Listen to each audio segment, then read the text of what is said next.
እገልሻለሁ ዛሬ እንዴ አንተ ምን እያረክ ነው? አንተ ማል እንዴ ሴት ልጅ እንዴት እንደዚህ ታደርጋለህ? ተናገር እንጂ ወንድሜን ገደለው። ምን ሆነሽ ነው? ቆይ ውሃ እሺ በቃ አንተ ጥራ። እዚህ አካባቢ መኪና አውቀው ነው አይቷል።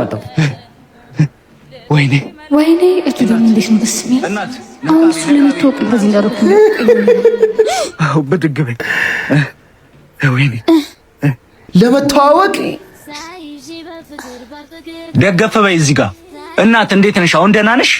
ደህና ነኝ። ቆይ ልጁ ምን አድርገሽ ነው እንደዛ አንቆሽ የነበረው? ኧረ እኔ ምንም አላደረኩትም። ለምን ራሱ እንደዛ እንዳደረገኝ አላውቅም። ኧረ እሱንማ እንዴት አታውቂም? መንቺት ምናምን አድርገሽበት ነው? ኧረ እሱ እኮ ፍቅረኛ አይደለም። እንዲሁም ከነጭራሹ ራሱ ልጁን አላውቀውም። እሺ በቃ አሁን ተረጋጊ። ደግሞ እንደገና ፌንት እንዳትበይ እሺ። እና እዚሁ ትቆያለሽ ወይስ እንዴት ነው? ኧረ ሄዳለሁ። እሺ ቀስ በይ። አመሰግናለሁ። እሺ። ኧረ ጣጣ የለውም። ሀና እባላለሁ። ዳግም ስልክ ተቀያይሩ ያረዳ ልጁ ደግሞ ካስቸገረኝ እንድደውልልህ። ይሄ ነው በቃ።